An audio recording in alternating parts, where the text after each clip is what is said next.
여러분 안녕하십니까? 기업금융론 제3조차 수업 시작하도록 하겠습니다.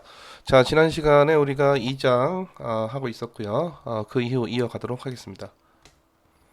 네, 지난 시간에 우리가 BS 대차대조표의 대변에 부채와 자기자본이 있고, 자, 부채에서 유동부채, 장기부채, 보다 유동성, 그 자산도 그렇지만은, 보다 유동적인 게 보다 위쪽에 계상이 된다라고 했고요.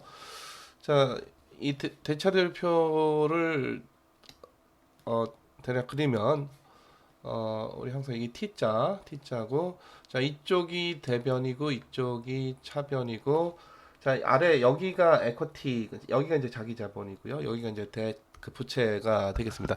자 그래서 우리가 지난 시간에 여기 이제 어떻게 계산하느냐를 얘기를 했던 거고 자 자기 자본 앞서 봤던 바로 여기에 그 해당하겠는데 이거는 이제 주인들이 돈을 댄 거고, 이건 이제 다른 사람으로부터 그 돈 타인 자본이고, 이건 자기 자본이죠. 그래서 주주가 어, 그 돈을 자본을 그 공개한 거고, 여기는 이제 뭐 은행이나 채권 발행했으면 이제 그 채권자나 뭐 이런 그 이 타인 자본이 조달된 게 바로 부채가 되겠습니다.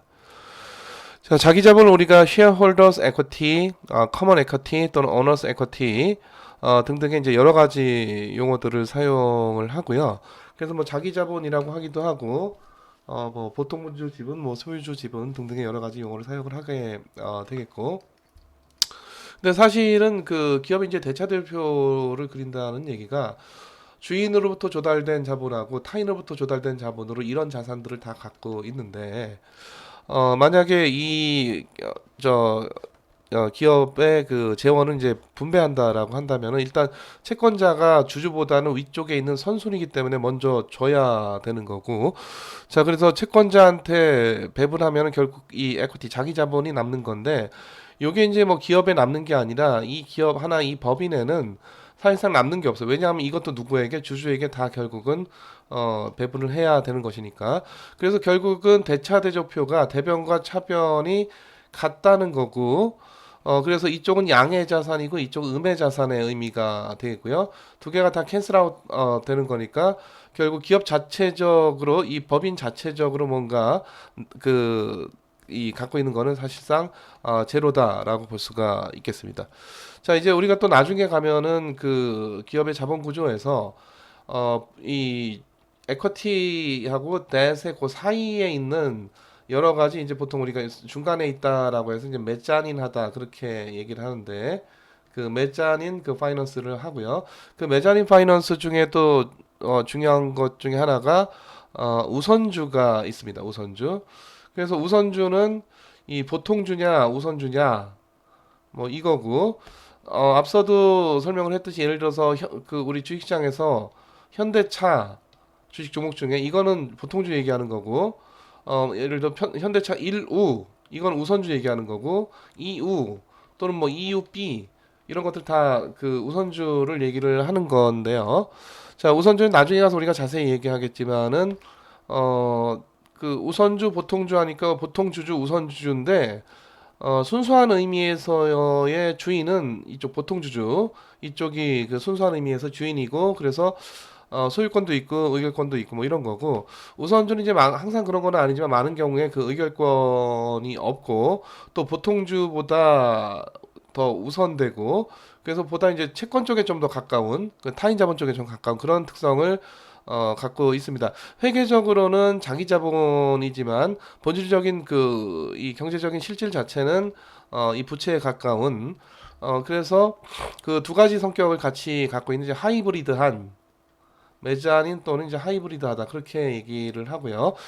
자, 요건 이제 나중에 가서 다시 좀 그 자세히 얘기를 하도록 하겠습니다. 자, 하여튼 총 자산에서 남한테 꿔온 거, 빌려온 거 빼면은 요거부터 이제 우리가 순자산이라고 해요. 이게 순자산은 개인도 마찬가지입니다. 개인도 자기가 갖고 있는 모든 돈과 주식과 채권과 집과 자동차와 이거 다 합하면은 자기 총 자산, 총 재산이 나올 거고 그 중에서 내가 얼마 지금 빚지고 있는가를 빼면은 그래서 내 재산을 다 한번 측정을 해보니까 뭐 예를 들어 10억 원이 되더라. 자, 근데 남의 이렇게 빌려온 거 빼보니까 5억 원이 되더라. 이거 빼면 이제 5억 원이 그 개인한테도 순자산이 되듯이 기업도 그 자산에서 부채 타인 자본을 빼면은 그게 그 이 net asset 순자산이고 요게 이제 그 순자산이란 용어도 가끔 쓰지만은 회계적으로는 그 이 equity 또는 owners equity라고 하는 자기 자본이라고 하는 용어를 더 많이 사용을 하는 경향이 있습니다. 자, 다음. 자, net working capital이라고 해서 요게 이제 결국 유동성 관리 그러니까 그 이 순운전 자본 갖고 이걸 우리가 그 기업에서 공장 기계 설비를 짓는 그 투자에 쓸 수는 없어요. 그러니까 이게 그 데일리로 돈 나갔다 들어왔다 하는 이런 그 돈 관리 여기에 필요한 그 유동 자본이 되겠는데 그 두 가지 측면을 같이 본 거죠. 그러니까 이 대차대조표에서 앞서도 우리가 그림 갖고 잠깐 얘기했지만은 유동자산이 이만큼 있고 요게 다 유동성이 아니라 또 빨리 갚아야 되는 유동 부채가 있단 말이에요. 그래서 요걸 빼면은 요걸 우리가 net working capital이라고 하고 자 그래서 요게 양수여야 좀 건전한 기업이지 이게 만약에 음수면은 당장 현금화할 수 있는 자산에 비해서 빨리 갚아야 되는 현금으로 빨리 갚아야 되는 부채가 더 많다라는 얘기니까 단기적인 그 어떤 저 건전성의 문제가 결함이 있는 그런 기업이다라고 볼 수가 있겠습니다. 자, 그래서 이제 우리가 나중에 유동 비율 그 유동 부채분의 유동 자산 이 레이쇼를 또 공부를 하게 될 텐데 자 그런 경우에도 유동 비율이 1보다는 커야 단기적인 어떤 재무 건전성에 어떤 결함이 없는 기업이다 그렇게 볼 수가 있는 것이고 또 하나는 순운전자본이라고 하는 거는 만약에 기업이 이런 어떤 유동자산 또는 순운전자본 없이 현금 한 푼도 없이 전액 다 공장기계 설비로 다 갖고 있다. 뭐 토지, 빌딩 뭐 등등등. 이렇게 해가지고는 기업의 비즈니스가 안 되는 거죠. 생산은 하지만 그 생산을 하기 위해서 뭐 임금도 지불해야 되고 납품업체에다가 납품 받은 거 물품도 지급해야 되고 때에 따라서 또 이자도 내야 되고 세금도 내야 되고 그런 와중에 전액 다 유동성이 상당히 떨어지는 공장기계 설비로만 들고 있다. 이럴 수는 없는 거고 그래서 적정선의 어떤 유동자산을 들고 있어야 되는 건데 유동자산만 봐야 되는 게 아니라 우리가 이제 그 부채까지 같이 보는 거예요. 유동부채를 제하면은 그게 바로 순운전자본이 되고 그 이 네트워킹 캐피탈이 이 고정자산만 들고 있으면은 이게 너무 좀 빡빡하잖아요. 그러니까 일종의 어떤 중간에 그런 그 버퍼의 역할을 해준다 이렇게 볼 수가 있겠고 자 지금 다시 한번 얘기하지만 순운전자본이 플러스여야 자 하여튼 1년 내에 갚아야 될 돈보다 1년 내에 현금화할 수 있는 돈이 더 많다. 그래서 단기적인 어떤 건전성에 결함이 없는 기업이다 이렇게 볼 수가 있는 것이죠. 자 그래서 이건 하나는 이그젬플이고요. 자, 아시아 퍼시픽 주식회사라고 하는 기업의 2014년도와 15년도의 밸런스 쉿, 대차 대조표가 되겠고, 자, 100만 달러 그 단위로 지금, 그 계산이 된 거고, 자, 이쪽은 이제 영문으로 지금 그린 거, 이 대차 대조표를 나타낸 것이고 이쪽은 이제 구문으로 바꿔서 대차 대조표를 나타낸 것인데요.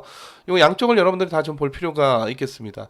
자, 하여튼 이 유동자산이 고정자산보다는 위쪽에 있어야 되고 자, 유동자산 중에서도 보다 유동성이 높은 거 자산은 위쪽에 가야 되겠죠. 그래서 캐시 또는 이제 캐시 앤드 이퀴벌 캐시와 캐시 이퀴벌런트 현금이 현금 등가물 이런 게 이제 가장 위쪽에 있을 거고 자, 요게 이제 그 내가 매출 채권이죠. 물건 팔고 나서 어음 받아서 아직 돈을 안 받고 내가 지금 곧 받을 권리가 있는 채권이고 자 보통 이제 유동자산 중에서 가장 유동성이 떨어진 건 보통 우리가 인벤토리 그 재고가 되겠습니다. 그래서 이 기업의 유동자산이 14년도에서 15년도 이렇게 이제 변했다 이런 얘기가 되겠고 자 픽스드 에셋 요건 이제 우리가 일리퀴드 에셋 비유동자산 또는 고정자산 그렇게 얘기를 하고 요 보통 우리가 그 플랜트 앤 이퀴먼트 이게 이제 공장기계 설비가 되는 것이고요. 그래서 하여튼 그 공장기계 설비를 이 현금으로 달러 현금을 평가하면은 이 정도 가치를 지니는 그런 공장기계 설비를 들고 있다 이런 얘기죠. 자 물론 이제 회계적으로 캐시가 얼마냐는 캐시 자체가 예를 들어서 100달러는 100달러죠. 자, 매출 채권을 내가 100달러 받을 권리가 있는데 이게 과연 가치가 얼마냐. 요거 이제 좀 우리가 생각 좀 해봐야 되는 문제고. 자, 이 기업이 갖고 있는 재고, 요거 이제 물건 팔아야, 재고를 팔아야 현금화 되는 건데 이 재고의 가치가 얼마냐. 요것도 이제 물건이 잘 팔릴 것이냐, 못 팔릴 것이냐의 문제가 있는 것이고. 그래서 사실 이와 같이 대차 대조표에 각 항목마다 그 캐시로 우리가 이벨리에이트한 그 가치가 얼마냐를 따지는 일은, 그러니까 특히 이런 공장기계 설비 같은 거, 이 거래가 안 되잖아요. 그러니까 주식시장에서 주식 거래가 되기 때문에 주가는 바로 나오는 건데 이 공장기계 설비가 어디서 자주 거래가 되지도 않는 거는 물론이고 한 번도 거래가 된 적이, 내가 한번 처음에 이 공장기계 설비 들여놓을 때 한번 지불했던 거, 그거 외에는 한 번도 거래가 되지 않았던 거니까 이게 그 가치가 얼마냐를 사실 따지는 거는 굉장히 어려운 일인데, 기본적으로 이런 일을 하는 사람들이 그 회계사, 그 CPA가 되는 것이죠. 자, 물론 기업에서는 재무 그 회계팀에서 기본적으로 이제 이런 장부를 를 작성하고 재무제표를 작성하고 외부 그 CPA에다가 이 회계 장부 감사를 받죠. 그래서 회계 감사, 외부 회계 감사를 받고 그 회계 감사를 하는 인력이 바로 이 공인 회계사가 되겠습니다. 자, 그래서 이쪽 자산은 14년도 이만큼, 15년도 이만큼인데, 보다시피 이 자산과 부채 더하기 자기 자본 같아야 되고 자산과 부채 더하기 자기 자본 같아야 되겠습니다. 자, 그래서 대차대조표에 이쪽 대변하고 이쪽 차변이 어때야 돼? 같아야 되겠고요. 자, 부채 쪽도 보면은, 자, 여기서 이제 에쿼티랑 부채랑 나눠지는 건데 위쪽이 유동부채, 아래쪽이 그 장기부채 또는 고정부채가 되겠고, 자, 유동부채에서도 이 어카운트 페이어블은 여기서 이제 매입 채무, 내가 물건 사고 앞으로 갚아야 되는 그런 그 채무들이 되겠고요. 자, 이 롱텀 뎃은 여기 이제 그 은행에서 대출로 론으로 돈 꼬았을 수도 있고, 아니면 채권 발행해서 뭐 하여튼 그 조달했을 수도 있고, 하여튼 그거에 가치가 이렇다라는 거고. 자, 요거는 이쪽은 이제 양의 자산의 가치고 이쪽은 이제 음의 자산의 가치니까 양의 내가 들고 있는 자산의 가치가 얼마다, 이거는 잘 이해가 되는 바인데, 내가 앞으로 갚아야 될, 그러니까 이쪽은 내가 만약에 이런 것들 채권인데 이런 것들이 채무란 말이에요. 채무. 자, 이론적으로는 채권의 가치랑 또 뭐랑 채무의 가치가 같다. 자, 이쪽 채권하고 채무가 같다는 얘기가 아니라, 내가 지금 예를 들어서 이 매출 채권을 지금 요거 들고 있잖아요. 매출 채권. 자, 내가 지금 그냥 요거 편의상 그냥 455달러라고 할게요. 원래 100만 달러 단위로 한 거지만 455달러 가치의 채권을 들고 있다는 거는 이 채권에 대해 상응하는 뭐가 있다? 누군가의 채무가 있겠죠. 채무가. 내가 받을 권리가 있으니까, 청구권이 있으니까 누군가 나에게 줘야 될 의무가 있는 거고, 그게 바로 피청구권이고, 이쪽이 채권이고 이쪽이 채무인데, 이론적으로는 이쪽 채권 가치랑 채무 가치가 같아야 되겠습니다.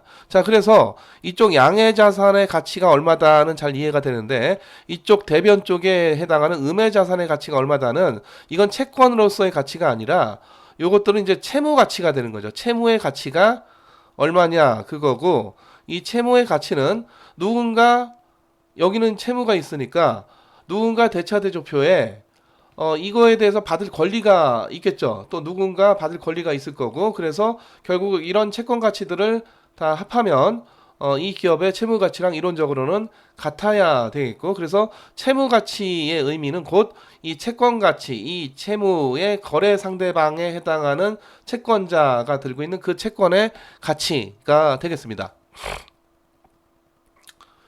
자, 요쪽 이제 에쿼티고요. 자, 요거는 이제 보통 발행한 거죠. 그래서 이 보통주와 자본잉여금이라 해서 그 자본금에서 쌓여온 거고, 그리고 또 유보이익이 또 이와 같이 쌓여가지고 자기 자본에, 그러니까 요거는 그 비즈니스 다 하고 당기순이익이 남고 일부를 유보시키고 나머지 배당으로 주주들한테 주는데, 그 유보이익은 역시 또 자기 자본에 쌓이게 되겠습니다. 자, 아까 얘기했듯이 이쪽은 이제 국문으로 번역해서 나타낸 것이고, 그래서 요건 이제 우리 그 대차 대조표가 다 이렇게 생긴 게 아니라 대차 대조표의 가장 중요한 특성들만을 전형적인 특성들만을 우리가 아주 심플리파이 시켜서 굉장히 간략하게 표시를 한 것뿐이고 실제 여러분들이 회계 원리나 우리 경작과에도 조세와 회계, 회계와 경제 이런 과목들이 있죠.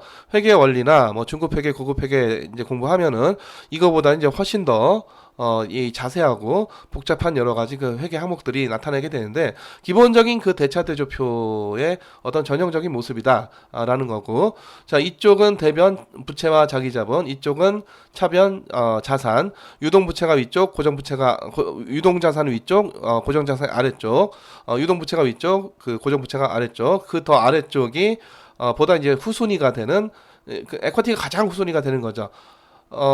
이익도 그렇고 기업 청산할 때도 그렇고 누구 먼저 채권자 먼저 해결을 해줘야 되는 것이죠. 그래서 에쿼티가 더 아래쪽으로 계상이 된다. 뭐 그런 특성들을 일단 여러분들이 잘 보시면은 되겠습니다. 자, 그래서 그 우리 지금 기업 금융 공부하면서 나오게 되는 여러 가지 재무제표가 등장을 하게 되는데 실제 여러분들이 회계 원리나 그 이 뭐 중급 회계나 이런 데서 하는 회계하고는 상당히 좀 차이가 있을 수가 있고 굉장히 그 간단하고 그래서 기본적인 그 이 회계의 기본적인 원리들만 사실 아주 기본적인 그 원리들만 특히 그 어떤 우리가 재무적인 특성을 파악하기 위해서 중요한 사안들만 담았다라고 보시면 되고요. 자, 대차 대조표는 앞서 우리가 얘기했듯이 요거는 이 대차 대조표에 나오는 모든 변수는 이 스탁 베리어블 절양 변수가 되겠고 자 우리가 뒤에 나오게 되는 인컴 스테이트먼트라고 하는 손익계산서에 나오는 모든 변수는 다 뭐다? 이 플로우 유량 변수가 되겠습니다. 자 절양이냐 유량이냐는 다시 한번 여러분들이 뭔가를 상기를 해보시고 잘 모르겠으면 다시 한번 꼭 찾아보시기 바랍니다. 자 유동성 저는 잠깐 얘기했는데 자산이 중대한 가치 손실 없이 빨리 현금으로 얼마나 빨리 전환될 수 있는 바로 현금 캐시. 그러니까 지폐하고 동전이에요. 지폐하고 동전. 그게 이제 그 자체가 그냥 최고의 유동성. 그 보통 우리가 지폐와 동전이고 요 보통 우리가 흔히 본원 통화 또는 화폐 그렇게 얘기를 하죠. 화폐.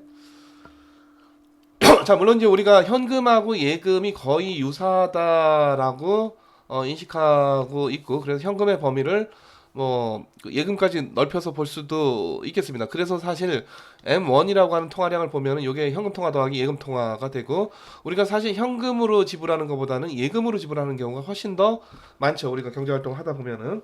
그러니까 카드로는 일단 지급만 하고 나중에 최종적인 지급 결제는 현금이나 예금으로 해야 되는데 우리가 현금으로 실제 결제하는 것보다는 결국 그 통장에서 예금으로 계좌 이체나 또는 그 이 카드값 결제로서 예금으로 결제가 되는 경우가 되는 비중이 훨씬 더 클 텐데 그래서 지금 현대인들은 현금하고 예금이 거의 뭐 같다고 보고 있고 그래도 크게 뭐 틀린 얘기는 아니지만 엄밀히 얘기하자면은 현금과 예금은 다른 거죠. 현금은 내 손 안에 있는 지금 화폐를 얘기하는 거고, 이건 한번 내가 ATM기 가서 또는 은행 가서 인출을 해야 현금으로 바꿀 수가 있는 건데, 이 예금은 내가 원하는 시점 언제든지 물론 약간의 시간이 걸리긴 하겠지만은 그래서 요게 현금 자체가 최고의 유동성이고 그 다음으로 좋은 유동성 자산이 아마도 수시 입출금식 예금이 될 겁니다.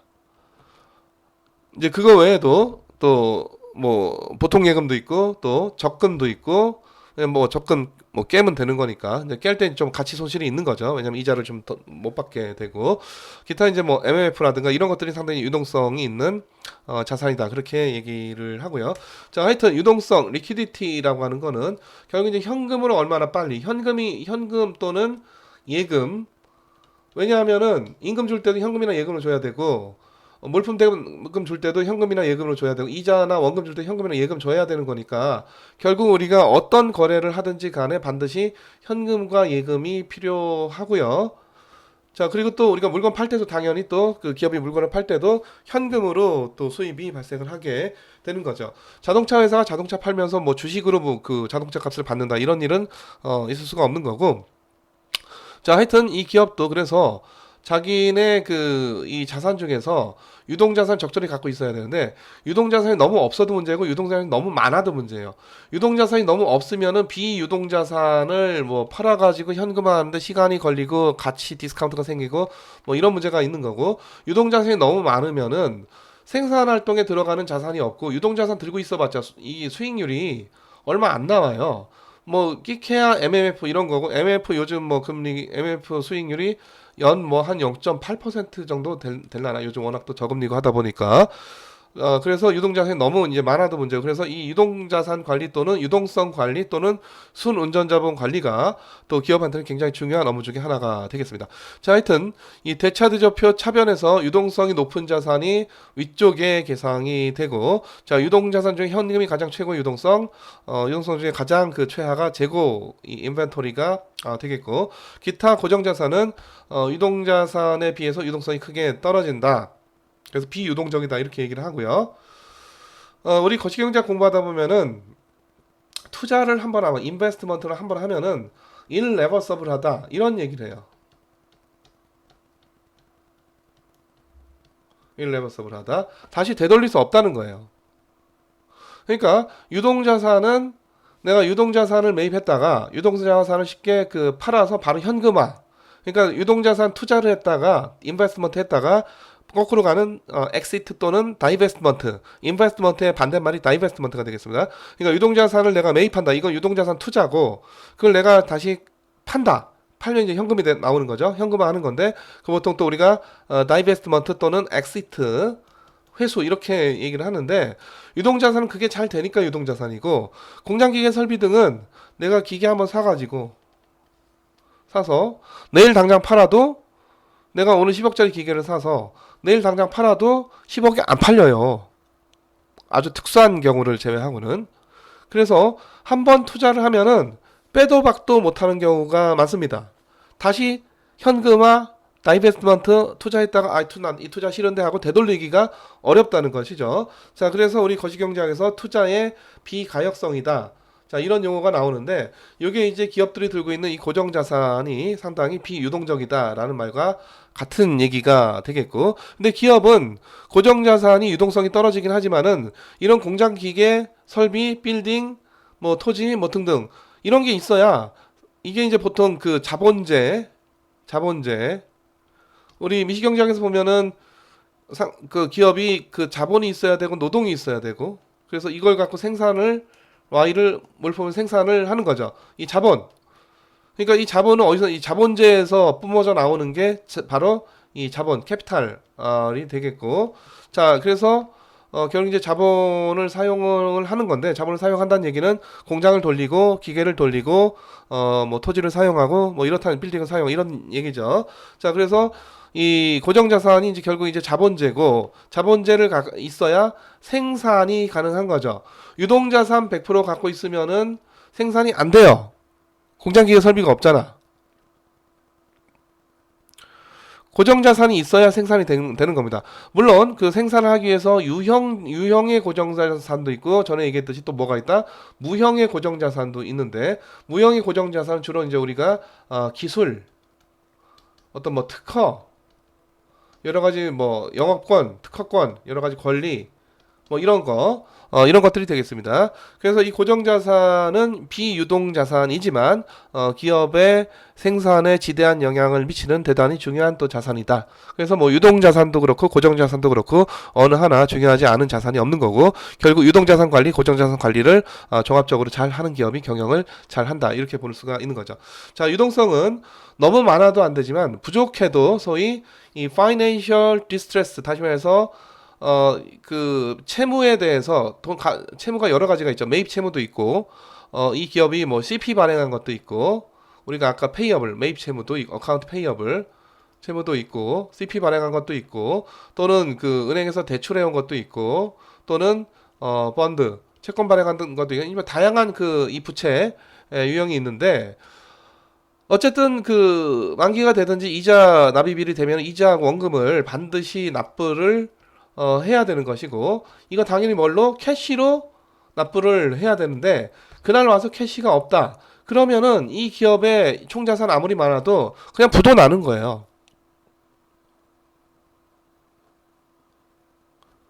그게 부도죠. 돈 빌려놓고 이자하고 원금 줄 때 돼서 제때 못 주고 넘겨버리는 거. 그게 이제 이 파이낸셜 디스트레스인데, 그래서 유동성 관리를 잘 해야 되겠습니다. 자, 근데 너무 많이 유동성을 보유하고 있으면은 유동성이 좋을수록 아까 얘기했듯이 수익성이 떨어지기 때문에, 그래서 유동성을 포기할수록 수익률이 높아진다. 이걸 보통 우리가 뭐라고 한다? 유동성 프리미엄이라고 한다. 유동성이 이 높을수록, 그러니까 유동성이 보통 유동성을 포기할수록, 뭐 같은 얘기인데, 유동성을 포기할수록 수익률이 높아진다. 이런 건데, 수익률이 높다는 얘기는 이제 가격이 낮다는 얘기죠. 가격이 낮아야 그 낮은 가격에서 더 올라갈 수 있는 여지가 있는 것이죠. 자, 그래서 유동성 프리미엄이라 하는 거는 유동성이 좋다는 거에 대해서 가격 측면에서 가격이 더 높다. 이거고, 또 한편으로는 유동성을 포기할수록, 유동성이 안 좋을수록 이 가격이 낮아진다는 얘기고, 가격이 낮아진다는 얘기는 이 유동성 포기하는 거에 따라서 기대할 수 있는 expected return이 수익률이 높아진다 라는 것이죠. 그게 바로 유동성 프리미엄이 되겠고요. 현금은 최고의 유동성이고 수익성은 제로. 왜? 지폐하고 동전 내가 들고 있어봤자 금리가 안 붙죠. 이자가 안 붙어. 그냥 수익성 제로가 되겠습니다. 자, 그래서 결국 옵티멀 리퀴디티가 뭐냐, 이게 상당히 중요한 문제고, 이 문제는 여러분들이 아침에 요즘 뭐 코로나 때문에 어디 나가기 어렵겠지만 아침에 나올 때 내 지갑에다가 캐시를 얼마 넣고 나온 게 적당하냐, 이 문제하고 다를 바가 없어요. 물론 요즘 이제 워낙 모바일 페이도 잘 되고 스마트폰 페이 뭔가 결제도 잘 되고 하다 보니까 더더욱 우리가 캐시 들고 나올 일이 더 사라졌지만, 또 뭐 그 이전에 우리가 신용카드도 있었었고, 자, 그래도 우리가 내 지갑에 캐시를 전혀 안 넣고 다닌다. 이것도 그렇게 좋은 전략은 아닌 거고, 내 지갑에다가 뭔 일이 생길지 모르겠으니까 내 지갑에다가 뭐 100만 원 넣고 다닌다? 이것도 별로 좋은 전략은 아니란 말이죠. 그래서 자기가 아침에 판단하기로 내 지갑에 어느 정도 캐시를 넣어서 다니는 게 좋냐, 이게 바로 옵티멀 리퀴디티 개념이고, 그래서 개인한테도 중요한 문제고, 기업한테도 중요한 문제고, 심지어 국가한테 이제 캐시라고 하는 거는 국가가 대외 거래를 하는 데 있어서 캐시, 다시 말해 달러 유동성을 얘기를 하는 거죠. 그래서 우리 외환보유고가 지금 대충 한 4,800억 달러 정도가 돼요. 외환보유고가. 그래서 여기 과연 이 달러 유동성인데 이게 과연 이제 적정하냐, 이런 논쟁들이 종종 있는 것이죠. 자, 그리고 유동성을 왜 보유하느냐 하는 거는 여러분들이 아마 거시경제 공부하다 보면은 케인스가 거래적 동기, 여기 이제 뭐냐면은 우리가 뭐 물건 사고 팔 때 이 캐시 있어야 되는 거죠. 그게 이제 거래적 동기고, 물론 이제 우리 요즘은 1990년대만 하더라도 우리가 캐시를 지불하고 물건 사는 사례가 굉장히 많았었고, 그 당시만 해도 신용카드가 그렇게 잘 보급이 안 됐던 그런 시대였었는데, 2000년대 넘어서면서 거의 뭐 신용카드가 상당히 뭐 전 국민에게, 특히 다른 나라 이상으로 신용카드가 한국 경제에서는 굉장히 거의 뭐 일반 대중에게 다 보급이 되고 많이 사용을 했던 겁니다. 그래서 뭐 우리가 지폐 갖고 거래를 하는 경우가 많지는 않지만, 우리가 신용카드로 지불했다 하더라도 결국은 우리가 나중에 예금으로 결제를 하든가 현금으로 결제를 해야 되는 것이죠. 자, 그래서 유동성 왜 갖고 있느냐, 다시 말해서 현금 보유 왜 하는 거냐, 수익도 안 나는 현금을 도대체 왜 들고 있는 거냐 하는 건데, 일단 거래적 동기, 거래를 해야 되니까. 또 하나는 이게 일종의 이제 보험 같은 건데, 내가 아침에 내 지갑에 돈 넣을 때 내가 오늘 거래할 걸로 예상이 되는 그 정도의 캐시만 들고 나오는 게 아니라, 더하기 내가 혹여라도 차를 놓치거나 뭐 늦게 버스가 끊기거나 지하철이 끊기거나 하는 그런 일이 발생할까봐, 이게 예비적 동기예요. 또는 내가 뭐 갑자기, 아니 뭐 불상사지만 뭐 사고를 당한다거나, 그래서 갑자기 응급실을 실려간다거나, 그런 경우에 또 우리가 캐시가 필요하니까 그런 경우는 우리가 대비해서 예비적인 동기로 캐시를 들고 있다라는 게 바로 케인즈가 얘기한 예비적 동기고, 자, 투기적 동기는 이게 이제 케인즈가 얘기한 것이 굉장히 재밌는 사안인데, 앞으로 주가 떨어질 것 같다, 채권 가격이 떨어질 것 같다, 또는 부동산 가격이 떨어질 것 같다 그러면 그냥 캐시 들고 있는 거가 좋은 전략이죠. 이게 이제 캐시에다가 소위 이제 현금에다가 투자를 하는 거예요. 현금 투기를 하는 겁니다. 그러니까 우리가 요즘 그 가상화폐 얘기할 때 가상화폐 투기를 하기 때문에 화폐가 아니다 이런 주장이 있는데 우리가 쓰는 현금에도 투기를 해요. 그 투기가 바로 케인즈가 얘기했던 투기적 동기라는 말이죠. 무슨 투기냐면은 앞으로 우리가 주가가 오를 것 같으면 주식을 사서 들고 있겠지만 주가 떨어질 것 같으면은 주식 안 갖고 있어야 되는 거고 채권 가격이 떨어질 것 같으면 채권 안 갖고 있어야 되는 거고 부동산 가격이 떨어질 것 같으면 부동산 안 갖고 있어. 뭘로 들고 있어야 된다? 캐시로 들고 있겠죠. 그때 바로 현금 보유가 뭐 때문에 투기적 동기로 이루어지는 거다. 그렇게 볼 수가 있는 거죠. 자, 다음 재무 레버리지, 우리 파이낸셜 레버리지가 되겠고요. 여기 이제 결국 그 부채를 우리가 debt이라고 하기도 하고 부채, 자 부채를 debt이라고 하기도 하고 liability라고 하기도 하고 또는 여기 쓰이는 leverage라고 부르기도 합니다. 여기 이제 지렛대라는 얘기인데 왜 그 부채에 대해서 지렛대라는 용어를 쓰느냐? 이게 이제 그 부채를 씀으로써 자기 자본의 어떤 수익성을 증폭시키는 그런 역할을 하거든요. 그래서 그 레버리지라고 하는 좀 그 특이한 용어를 쓰고 그래서 보통 우리가 지렛대 효과 또는 레버리지 이펙트 그렇게 얘기를 하는데 무슨 얘기냐면은 내가 만약에 10억짜리 집이 있어서 이걸 내가 부채 없이 내 돈 10억 갖고 이걸 샀는데 이게 11억으로 올랐어요. 그러면은 수익률이 10%잖아요. 그쵸? 10%인데 만약에 같은 10억짜리 집을 자기 자본 내 돈은 5억밖에 없고 부채를 5억을 쓰게 되면은 부채 5억을 써서 그러니까 대출 받아가지고 10억짜리 집을 사서 똑같이 10억짜리 집이 11억으로 올랐으면 물론 이제 그 대출 이자 내야 되겠지만 우리가 편의상 그냥 이자 없다 치면은 금리가 제로다 치면 워낙 요즘 또 저금리고 하다 보니까 결국은 내 돈 5억 투입해가지고 1억의 이득이 난 거고 1억 이득은 내가 다 먹는 거죠. 그러니까 부채 나한테 돈 빌려준 사람한테 네가 그 5억 됐으니까 여기 이득의 일부를 가져가라 그게 아니라 이자만 주면 돼요. 이자만 원래 약정된 이자. 근데 이자가 워낙 낮으니까 우리가 제로라고 치면은 이 1억을 다 누가 먹느냐? 내가 먹는단 말이죠. 그래서 내 돈 5억 들어가서 1억 그 수익이 생겼으니까 20% 수익이 된다. 내 돈을 전액 다 꼬라박으면은 10%밖에 안 되는데 남의 돈 쓰니까 곱하기 2배로 레버리지 지렛대 효과가 발생해서 20%의 수익이 난다 이런 얘기죠. 그래서 레버리지예요.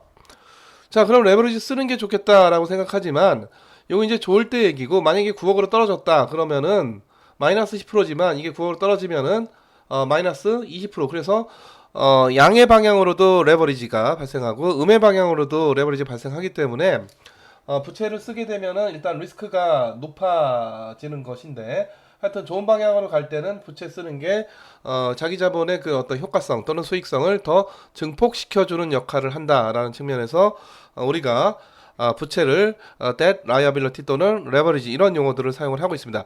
그래서 이 financial leverage가 이제 결국 소위 그 부채 비율을 얘기하는 거고 그 부채 비율은 자기 자본 대비해서 부채가 얼마냐, 부채가 몇 배냐 이렇게 측정을 하기도 하고 또는 총 자산 중에서 부채가 얼마를 차지하고 있느냐 이런 그 식으로 측정을 하기도 합니다. 자, 그리고 이 타인 자본은 기본적으로 이제 에쿼티보다는 선순위이기 때문에 자, 우선적인 청구권이 있는 거고 기업 이익을 배분할 때도 그렇고 기업을 청산할 때도 그렇고 주주보다 누구한테 타인 자본을 제공한 채권자들에게 먼저 이 지급을 해야 되는 것이죠. 자, 그래서 이제 가장 후순위가 이거 보통 우리가 자녀 재산에 대한 청구권이 있다. 누가? 주주가 가장 후순위라는 얘기예요. 레지듀얼 클레임입니다. 손실이 났을 때도 부채 쪽에서 까면 안 되고 누구 쪽에서 까야 돼? 자기 자본 쪽에서 까야 돼요. 그러니까 로스는 자 이득에서는 가장 후순위고 그 퍼스트 로스 쪽에서는 이제 가장 누가 주주가 우선 충당을 우선 부담을 해야 되는 것이죠. 그렇기 때문에 기업에 어떤 단기 순손실이 났을 때는 이쪽 자본 쪽을 까야 되는데 타인 자본 쪽을 까면 안 되고 자기 자본 쪽을 까게 되는 거고 그래서 이익이 났을 때는 물론 자기 자본이 아까 우리가 유보 잉여금, 유보 이익, 유보 이익의 형태로 또 이렇게 쌓이게 되는 것이죠. 그래서 자기 자본이 정상적인 기업은 처음에 기업 출발할 때 이제 자본금은 얼마 안 될 텐데 계속 이제 유상증자를 해요. 유상증자를 하면 자기 자본이 계속 커지고 거기다가 또 그 유보 이익이 또 쌓이게 되고 자 그래서 정상적인 기업은 자기 자본이 계속 커지는데 이게 잘 안 되는 기업은 계속 손실이 나니까 자기 자본 까먹고 자기 자본 까먹고 유상증자도 잘 안 되고 왜 기업이 상황이 안 좋으니까 그래서 점점 이 자기 자본이 내려가서 그 자본금마저 까먹기 시작하는 순간 최초의 기업 설립할 때 나왔던 그 자본금이 있는데 그 자본금마저 까먹기 시작하는 순간을 우리가 이제 자본 잠식에 돌입하는 순간이죠. 그래서 그 자기 자본이 제로가 되는 게 아니라 자기 자본이 자본금보다 낮아지면 우리가 보통 자본 잠식 상태가 시작됐다 이렇게 얘기를 합니다. 자, 하여튼 이 부채를 사용함으로써 이익이나 손실이나 확대 증폭시킬 수가 있기 때문에 양날의 칼이다. 이걸 또 주목을 해야 되고 자 그렇다고 해서 부채 제로를 유지하는 게 좋은 거냐? 우리나라 기업들의 대부분은 보통 이제 부채가 자기 자본의 한 3, 4배 정도가 평균입니다.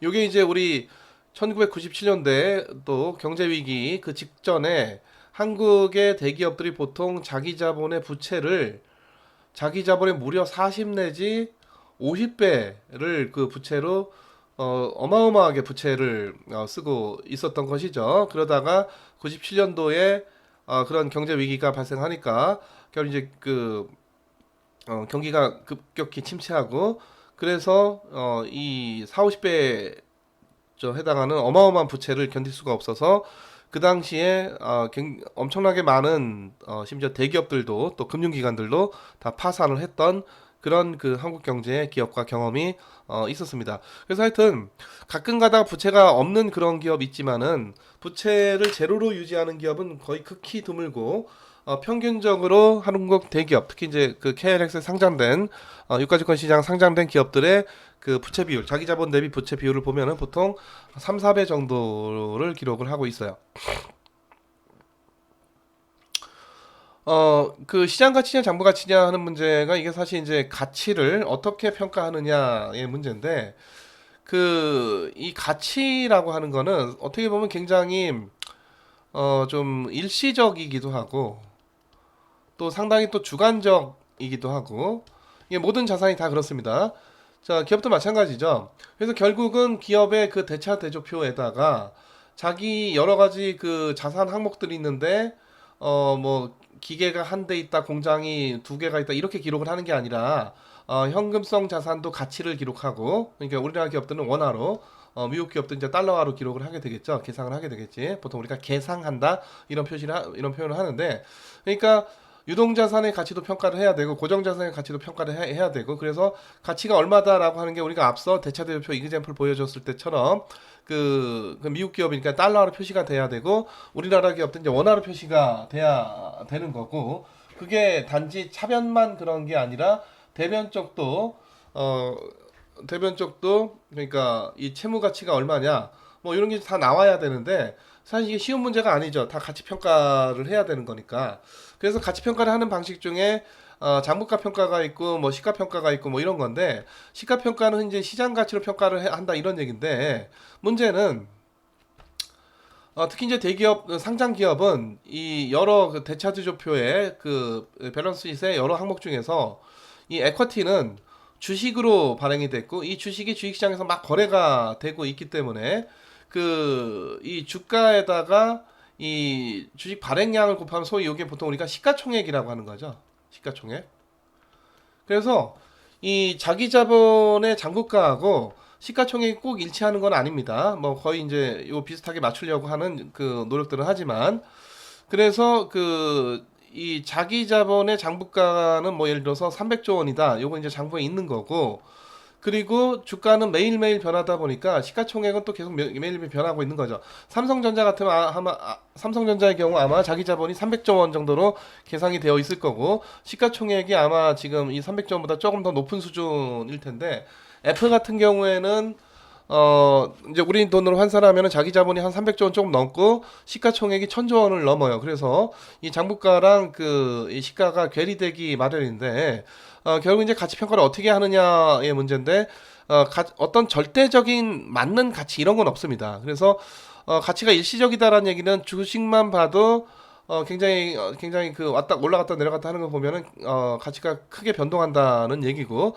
요즘 뭐 가상화폐 이슈인데 가상화폐도 뭐 크게 올라갔다 내려갔다 지금 이 변동성이 큰 상황을 보이고 있는 거죠.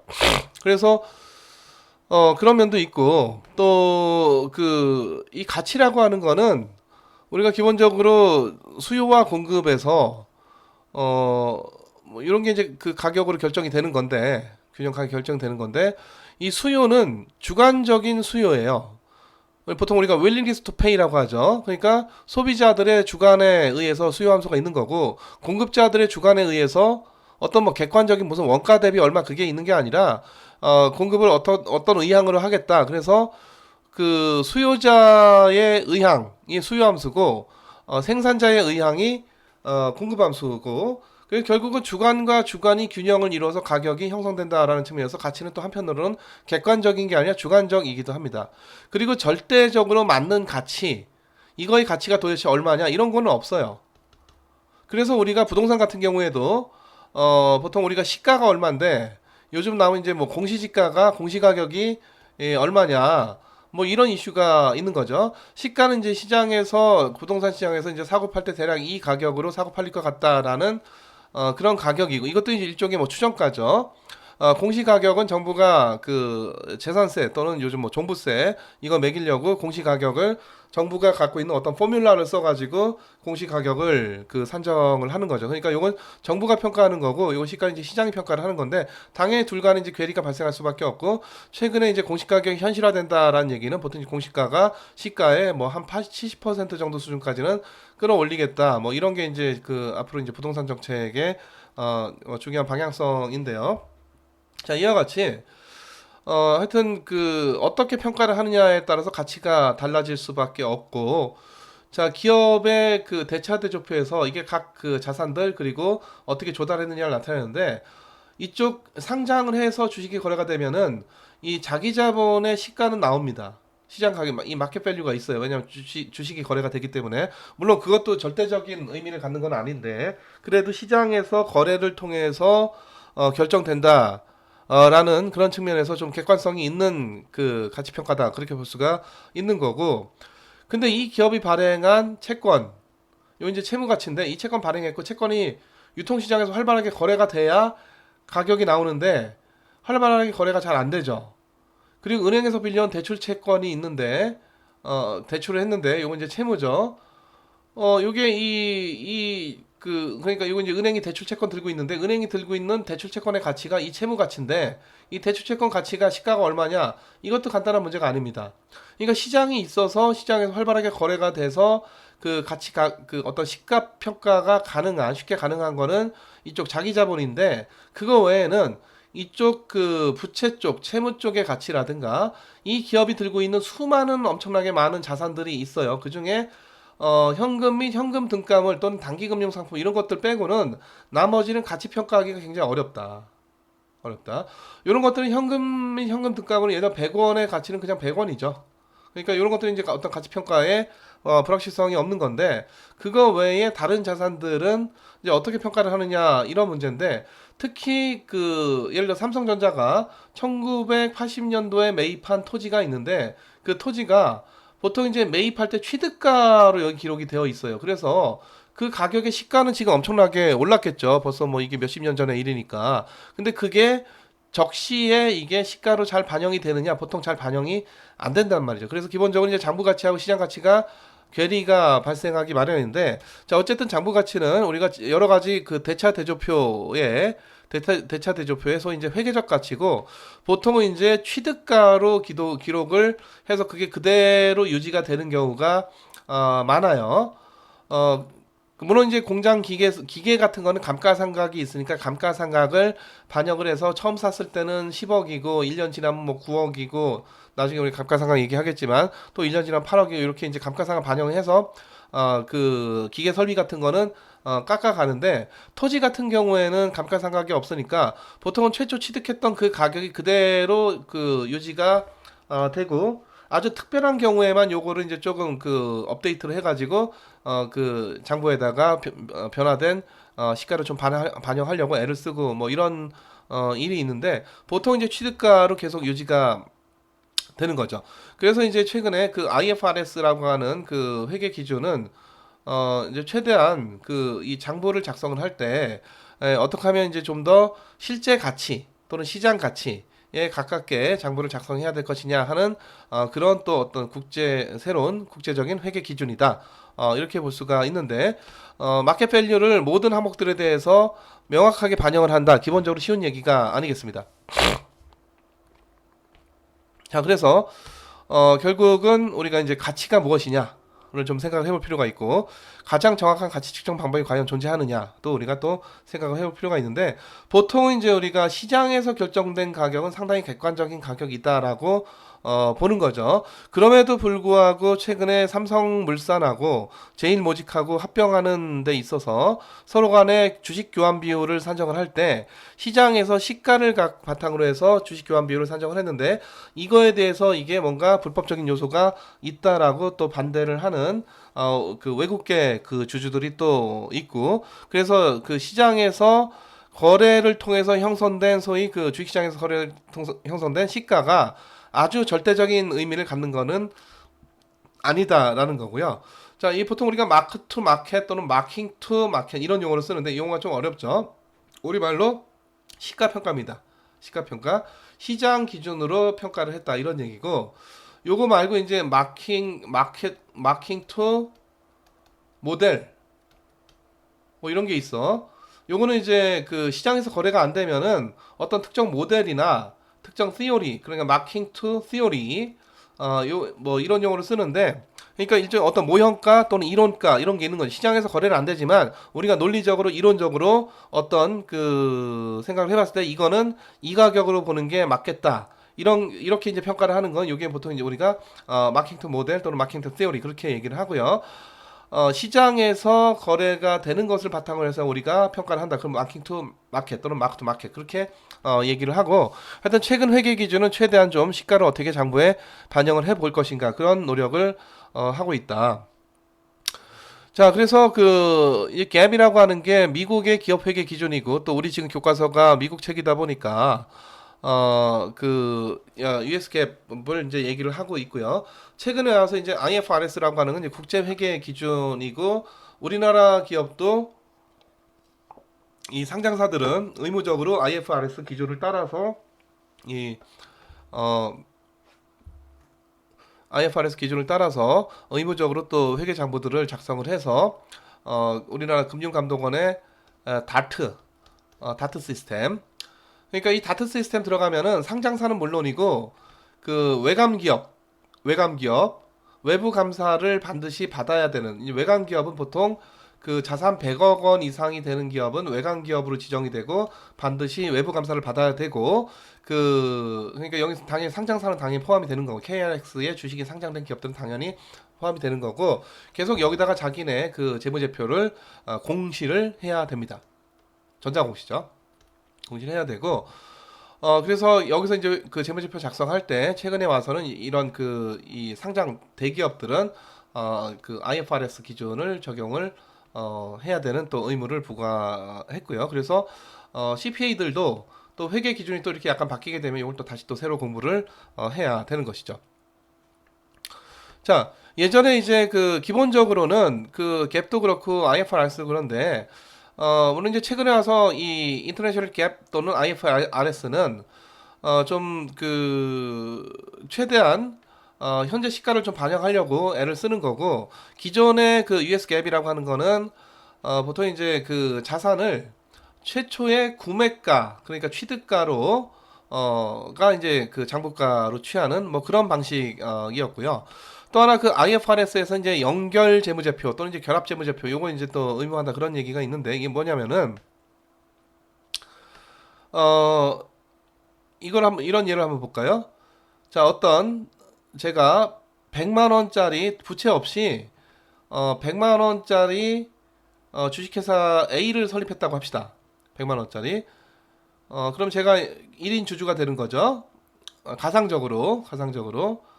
자, 그러면은 이 기업이 100만 원이 있어. 100만 원이 있으니까 이걸 갖고 공장기계 설비를 갖추지 않고 이 중에 30만 원을 또 출자를 해가지고 B라는 기업을 그러니까 그 자본금 30만 원인 B라는 기업을 설립을 해요. 그래서 이 30만 원을 갖고 어떤 그 공장기계 설비를 세워서 이제 생산 활동을 하는 그런 B란 기업. 이게 이제 A란 기업이 B란 기업의 100% 지분을 갖는 계열사가 되는 거고, 저도 A란 기업의 100% 지분을 갖는 최대 주주가 되는 것이죠.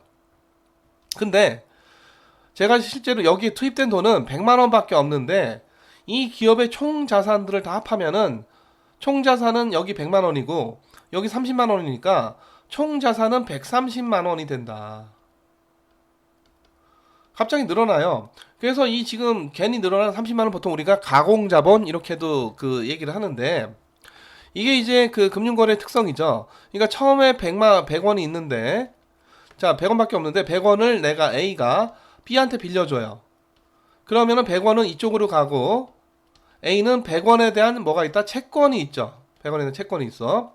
자, B가 또 C한테 100원을 또 빌려줍니다. 그럼 100원이 또 C한테로 가고 B는 누구한테 C에 대한 또 채권을 들고 있게 돼요. 그래서 자, 이런 경제에서 본질은 100원밖에 없는데 이건 100원에 상응하는 채권이 있고 100원에 상응하는 채권이 있으니까 이 자산 가치를 다 합치면은 이 100원짜리 채권, 이 100원짜리 채권 원래 100원 해가 300원이 있게 되거든요.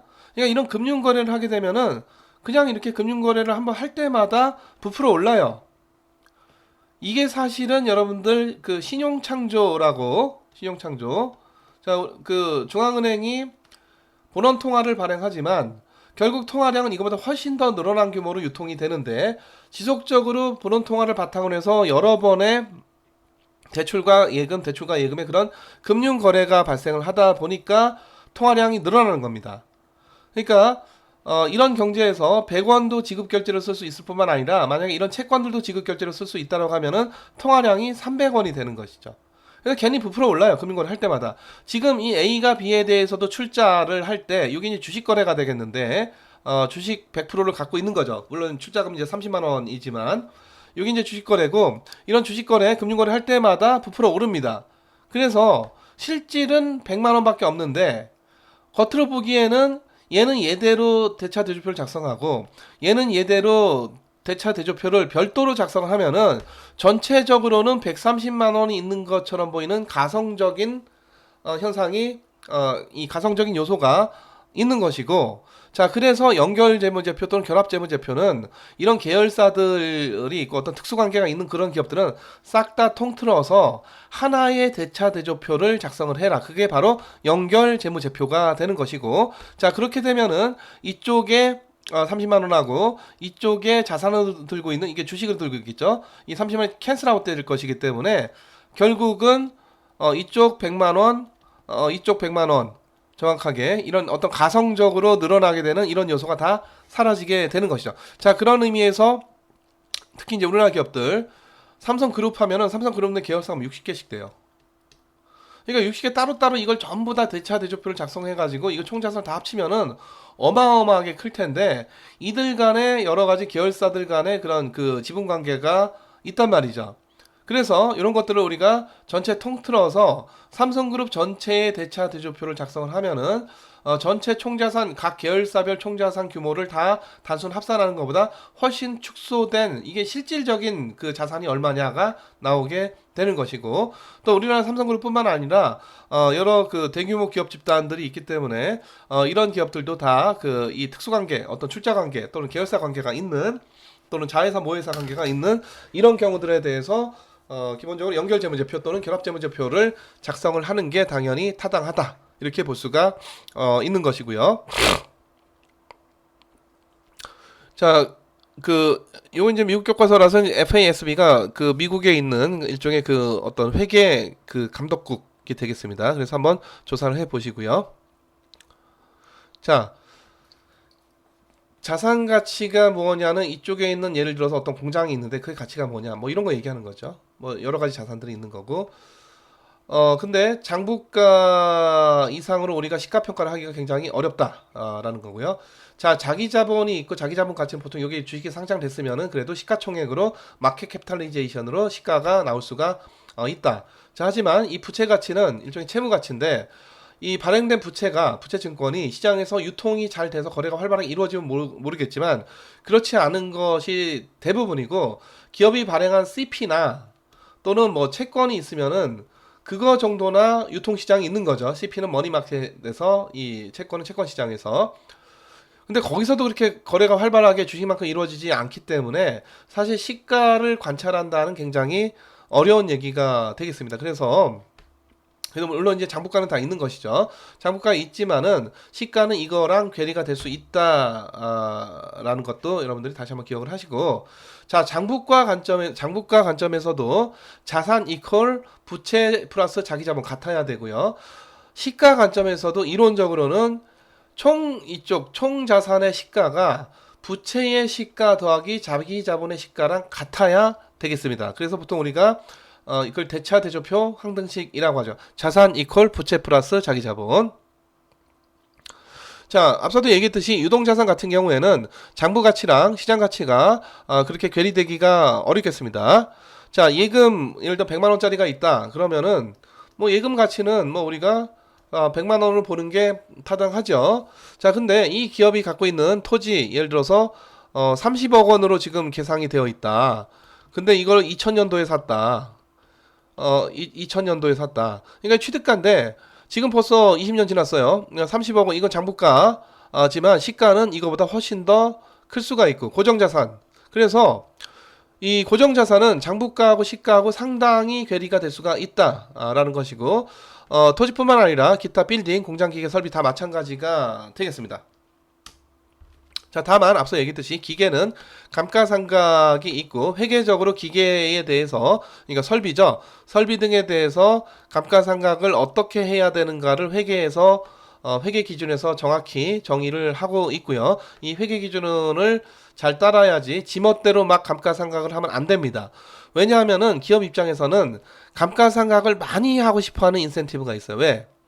감가상각을 하면은 요게 그 장부를 작성할 때 뒤에서 이제 우리가 손익계산서가 나오게 되는데, 자, 매출에서 우리가 이제 매출 원가를 빼면은 요게 이제 그 소위 이제 매출 총이익이라고 하는 건데, 여기서 이제 회계적으로는 감가상각을 빼줘야 그게 바로 소위 에비트라고 하는 그 영업이익이 되고, 이게 이제 줄어들어야 이걸 남기면 세금을 내야 돼요. 그러니까 세금 내기 싫어가지고 이 감가상각을 많이 때려서 이 매출 총이익에서 감가상각을 많이 제해가지고 영업이익을 줄이고 싶어하는, 그래서 회계적으로 영업이익을 줄여서 텍스를 적게 내고 싶어하는 이런 인센티브가 있기 때문에 기업들 입장에서는 이 감가상각을 많이 때리고 싶어요.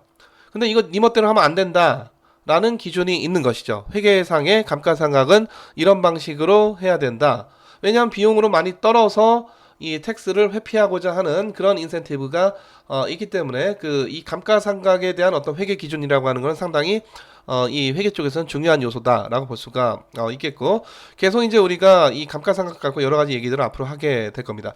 자, 회계적으로도 자산 이퀄 자기 자본 더하기 부채가 돼야 되는 거고, 자, 시가에서도 이론적으로는 자산의 시가가 자기 자본 시가랑 부채 시가의 합과 같아야 되고요. 자, 하지만 시가와 장부가는 얼마든지 괴리가 될 수가 있다라는 얘기가 되겠습니다. 자, 그래서 우리가 그 장부를 보고 이 기업에 대해서 완벽하게 파악이 안 돼요. 장부는 장부로서의 한계가 있어. 그러니까 대차 대조표도 있고 무슨 손익계산서도 있고 또 그 현금 흐름표 도 있고 뭐 등등 여러 가지 재무 제표죠. 그래서 재무 상황을 묘사를 하는 여러 가지 재반의 그 재무 제표입니다. 그거 이제 우리가 또 그 다음 장에서 또 자세히 공부를 할 거. 물론 우리가 그 회계 과목에서 공부하는 것만큼 자세히 하지는 않겠지만 우리가 기업 재무를 공부하는 데 있어서 꼭 필요한 그 재무제표들은 이제 또 우리가 계속 공부를 할 텐데 여기서 이제 중요한 거는 장부만 봐가지고는 그러니까 그 회계사 입장이 보통 이제 CPA인데 그 CPA들은 이제 장부를 잘 쓰는 게 그 중요하고 장부가 얼마나 제대로 잘 작성이 되었는가를 감사하는 게 굉장히 중요하겠지만 장부가 모든 것을 말해주지 않아요. 그래서 보다 장부로부터 우리가 경제적 실질이 무엇이냐 요거를 이제 잘 따져줘야 되는데 자 그런 의미에서 최대한 장부도 어떻게 하면 시가를 여기다 좀 반영할 것인가 요것도 중요하고 또 실질 이 경제적 실질을 따지는 데 있어서 중요한 역할을 하는 게 현금 흐름을 살피는 겁니다. 현금 흐름. 그래서 현금 흐름표라고 하는 뭐 그런 재무제표가 또 있게 되는데 자 하여튼 회계적으로 우리가 이제 회계적으로 그 단기 순이익이라고 하는 게 나오는데 이게 이제 앞서 얘기했듯이 감가상각을 많이 좀 그 극대화한다든가 뭐 이런 식으로 여러 가지 어느 정도의 좀 매니퓰레이션이 좀 가능할 수가 있고 또 이 회계적인 그래서 또 앞서 또 우리가 단기 순이익을 극대화하는 것이 기업 경영의 목표가 아니라 기업 가치를 극대화하는 것이 기업 경영의 목표다 그런 얘기를 했었었는데 그래서 단기 순이익보다 기업 가치가 보다 경제적 실질에 더 가까운 개념이 되는 것이죠. 그래서 이 장부가는 시가가 잘 반영이 안 돼요. 잘 반영이 안 돼서 장부만을 갖고 우리가 기업의 시가라든가 기업의 어떤 경제적 실질, 어떤 그 본질적인 경영 상황을 파악하는데 상당히 좀 한계가 있다라는 거고 그래서 단순히 회계적인 손익만을 갖고 이익이 났다고 해서 좋아할 것도 아니고 손실이 났다고 해서 좋아할 것도 아니고 추가적으로 실질적인 현금 흐름이 어떠냐를 또 다시 한번 잘 따져줘야 된다라는 얘기고요. 자, 그 얘기는 또 우리가 다음 장에서 자세히 좀 얘기를 하게 될 겁니다. 자, 그래서 장부가와 시가가 얼마든지 괴리가 될 수가 있고 그래서 우리가 장부를 너무 신봉할 수가 없다라는 얘기가 되겠고요. 자, 그럼에도 불구하고 대차대조표를 많은 사람들이 다 이용을 한단 말이죠. 이 기업에 납품하는 업자도 내가 납품하고 돈 떼이면 안 되잖아. 그래서 이 기업이 대차대조표를 보면서 과연 내가 납품했을 때 돈을 잘 줄 능력이 있느냐 이것도 파악을 해야 되고 또 이 기업의 부채 자본을 공여한 채권자들도 이 기업이 과연 앞으로 부채를 우리에게 이자하고 원금을 잘 상환할 수 있을 것인가 이 문제도 또 잘 파악을 해야 되는 거. 그래서 유동성을 얼마나 갖고 있는가 아니면 기업 지금 이 경영 상황이 어떤가 뭐 등등 파악하는 데 있어서도 기업 재산 상황이 어떤가 파악하는 데 있어서도 대차 대조표가 중요한 역할을 하겠고요. 또 이 기업이 부채가 너무 좀 많지 않은가 이런 거 파악하기 위해서 상당히 중요한 역할을 하게 되겠고 경영자 입장에서도 지금 현재 자기가 경영자로 있는데 이 기업의 지금 현재 그 재산 상황 그래서 현금이 얼마나 있고 재고가 얼마가 있고 뭐 이런 것들 파악하는데도 중요한 정보를 제공을 하는 거지만 본질적으로 중요한 경제적 실질인 기업 가치가 대차 대조표에 아주 다이렉트하게 드러나지는 않는다. 왜? 장부가와 시가가 괴리가 될 수밖에 없어요. 괴리가 되는 게 문제가 아니라 괴리가 될 수밖에 없습니다. 그래서 회계 장부는 그 기업 가치를 평가하는 데 있어서 좋은 참고 자료는 되지만 이게 결정적으로 그러니까 주식시장에서 영업이익이 최대로 나오는데 갑자기 주가가 폭락해 이런 경우도 종종 있습니다. 또는 지금 쿠팡 같은 데 보면은 지금 미국에 상장했잖아. NIS에 장부 보면은 물론 이제 그 대차대조표가 아니라 이제 손익계산서 보면은 여전히 적자입니다. 여전히 적자예요. 그러니까 계속 회계적인 이익이 아니라 지금 손실이 나고 있어. 그럼에도 불구하고 지금 무슨 시가총액이 뭐 50조니 60조니 뭐 70조니 그런 얘기를 하고 있죠. 물론 이 기업이 그 기업 가치는 지금은 이제 적자지만 언젠가는 턴어라운드에서 엄청난 그 이익을 내게 될 것이다라는 익스펙테이션, 기대가 있기 때문에 주가가 이렇게 시가총액이 형성이 되는 거고 요부터 이제 우리가 J커브 효과라고 하는데 초기니까 기업 초기고 벤처기업에서 시작했고 초기니까 지금은 뭐 계속 이 매출 극대화 또는 어떤 시장 점유율 극대화하는 그런 차원에서 계속 적자를 기록을 하고 있지만 언젠가는 이게 턴어라운드해서 결국 양의 이득을 가져다 주는 순간이 있을 거고 이게 계속 크게 쌓일 것이다라는 기대가 있기 때문에 시가가 이렇게 나오는 거예요. 장부만 보면 적자라서 주가가 이렇게 나올 수가 없겠죠. 그래서 얼마든지 이 괴리가 될 수가 있다라는 것이고 그래서 지금 그 적자인데도 불구하고 왜 시가총액이 이렇게 되느냐 이상한 게 아니라 장부는 장부고 시가는 시가다라고 하는 거 다시 한번 생각할 필요가 있고요.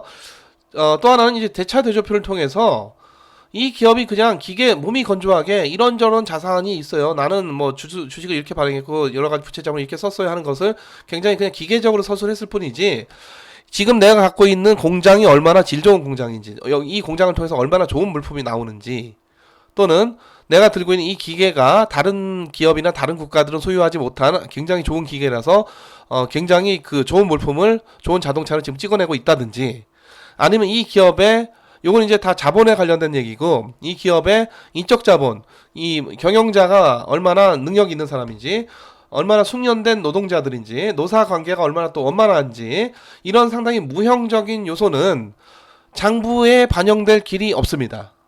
이거는 이런 거는 주식시장에서 주가에는 반영이 돼요. 왜 주식시장에 다 정보가 공개가 되고 다 정보들을 최대한 파악을 해서 적정 주가가 얼마냐를 파악하려는 노력들을 수많은 사람들이 하고 있기 때문에 이런 얼마나 좋은 경영자가 이번에 영입이 됐느냐 전에 못하던 경영자가 잘렸느냐 또는 이 기업의 노동자들이 얼마나 숙련된 노동자들이냐 이런 건 다 주식시장에서 다 평가가 되는 거죠. 이건 장부가 아니에요. 근데 이런 것들은 장부에 반영되기가 어렵다라는 얘기가 되겠습니다. 자, 그래서 한번 여러분들이 지금 요즘 뭐 IBM은 약간 좀 그 핫한 기업에서 좀 빠졌는데 요즘 뭐 미국의 무슨 뭐 이런 기업들이 있죠. 뭐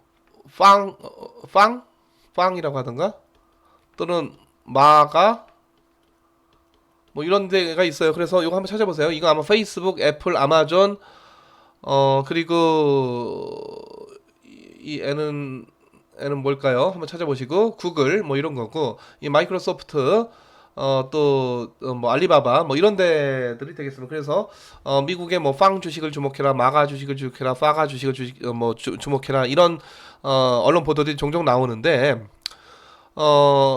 근데 IBM은 여기에는 끼지는 못하는 그런 기업이고 또 하나 좀 이런 기업들의 좀 특징은 미국의 NYSE가 아니라 어디에 주로 다 나스닥에 상장되어 있는 그런 기업들이고요. 자, IBM도 제가 정확히 기억은 안 나는데 이게 아마 나스닥일 것 같아요. 한번 찾아보세요. 그래서 마이크로소프트라든가 애플이라든가 구글이라든가 이런 기업들 다 나스닥에 상장이 되어 있어서 우리나라 치면은 유가증권 시장이 아니라 코스닥 시장에 잘 나가는 기업들이 세계 최고의 기업들이 상장되어 있는 그런 꼴인데 그래서 미국은 이제 NYSE하고 나스닥하고 이거 비교를 해봤을 때 이게 무슨 그 마이너리그 2부 리그가 아니고 잠깐 여기 거쳐서 이쪽 오는 그런 게 아니고 두 개가 이제 그 상당히 치열하게 경쟁을 합니다. 거래소로서 NYSE도 거래소 비즈니스를 하는 기업이고 나스닥도 거래소 비즈니스를 하는 기업이어서 자기네 거래소로 좋은 기업들을 상장 유치를 하려고 서로 이제 노력들을 하는 거고 시가총액으로는 그 나스닥 시가총액보다 NYSE 쪽의 주식들의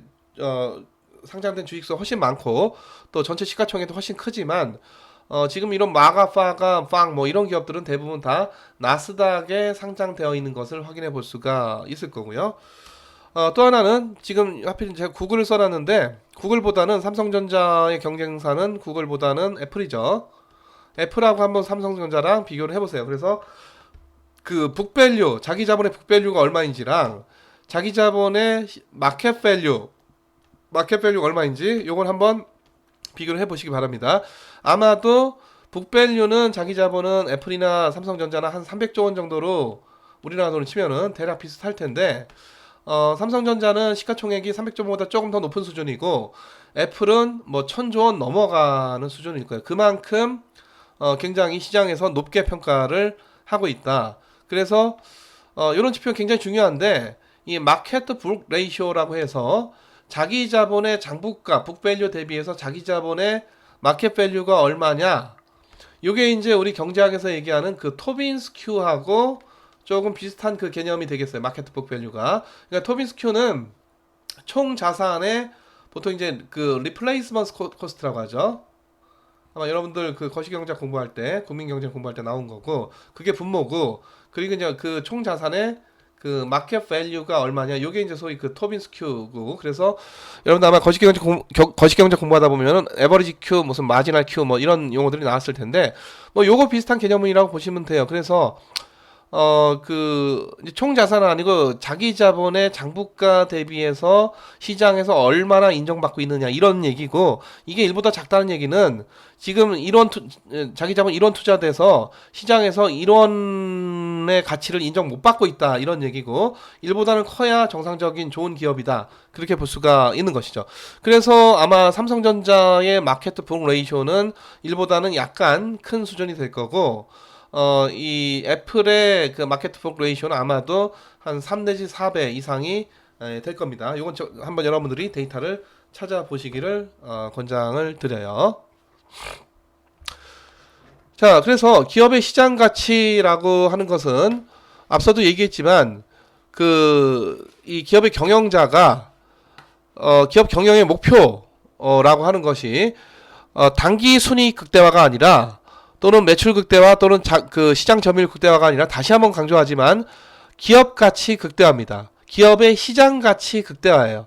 기업의 장부 가치 극대화가 아니라 기업의 마켓 밸류 맥시마이제이션입니다. 이는 곧 주주 부의 극대화죠. 주인은 주주니까. 그래서 자기 자본의 장부가가 아닌 자기 자본의 시장 가치, 보통 우리가 시가총액 또는 마켓 캐피탈리제이션이라고 부르죠. 마켓 캐피탈리제이션이라고 하는 좀 특이한 용어를 사용을 합니다. 마켓 밸류라고도 하지만 마켓 캐피탈리제이션, 주식으로 조달된 자본이 기업으로 들어가서 결국 기업의 하나의 거대한 실물 자산으로서 캐피탈라이즈드 됐기 때문에 우리가 시가총액을 그 캐피탈라이즈 된 거에 대한 시장에서 평가다 해서 우리가 마켓 캐피탈리제이션 이렇게 부르고, 줄여서 마켓 캡 이렇게 부르기도 하는 것이고요. 자, 그래서 이 마켓 북 레이쇼 앞서 얘기했듯이 1 기준으로 해가지고 이게 1보다 작다 그러면 이제 문제가 있는 거죠. 1원 투입되는데 1원의 가치만큼도 인정을 못 받고 있다 시장에서, 그런 얘기고, 당연히 이제 1보다는 커야 좀 제대로 된 좋은 기업인 것이고, 마켓 북 레이쇼라고 하는 것이 경작에 나오는 그 터빈스 큐하고 비슷한 개념이다 라는 얘기가 되겠습니다. 자, 그래서 이와 같이 다시 한번 이 대변과 차변에 요거는 장부는 이렇게 생겼다는 얘기죠. 장부는 생겼는데, 이 기업이 발행한 주식의 시가총액은 장부가랑 다를 수가 있고, 이제 롱텀 댓은 시가 평가하기가 쉽지가 않아요. 댓이 나가서 유통시장이, 세컨더리 마켓이 있어서 거기서 거래가 활발하게 이루어지고, 거기서 가치 평가가 이루어져야 되는데, 쉽지는 않습니다. 근데 뭐 하여튼 뭐 평가를 해봤다는 얘기죠. 그리고 이 기업, 그러면은, 장부 측면에서도 이쪽 좌변과 우변이 같아야 되죠. 이쪽 자산 이퀄 부채 플러스 자본이 돼야 되는 것이고, 자, 시가 측면에서도 당연히 이 두 가지가 자, 1600달러로 같아야 되는 것이고요. 그래서 시가는 시가대로 그 대차 대조표 항등식, 또 장부가는 장부가대로 대차 대조표 항등식이 성립해야 된다. 다만 우리가 현실에서 관찰할 수 있는 거는 이 북밸류, 요거는 이제 장부가 있기 때문에, 대차 대조표가 있기 때문에 항상 관찰할 수가 있는 것이고, 이 마켓 밸류를 관찰할 수 있는 거는 이 에쿼티에 대한, 이게 상장된 기업이면은 주식시장에 이거는 관찰을 할 수가 있으나, 이런 것들 이 기업이 갖고 있는 워킹 캐피탈, 이거는 뭐 유동자산이니까 가치 평가하는데 크게 무리가 없겠지만, 이 기업이 갖고 있는 여러 가지 토지, 공장, 기계, 설비 등등, 또는 여기에 이제 유동자산 중에 재고, 이런 것들은 가치 평가하기가 어렵고 이게 시가가 잘 드러나지 않는 것들이죠. 하지만 이론적으로는 이렇다라는 얘기가 되겠습니다.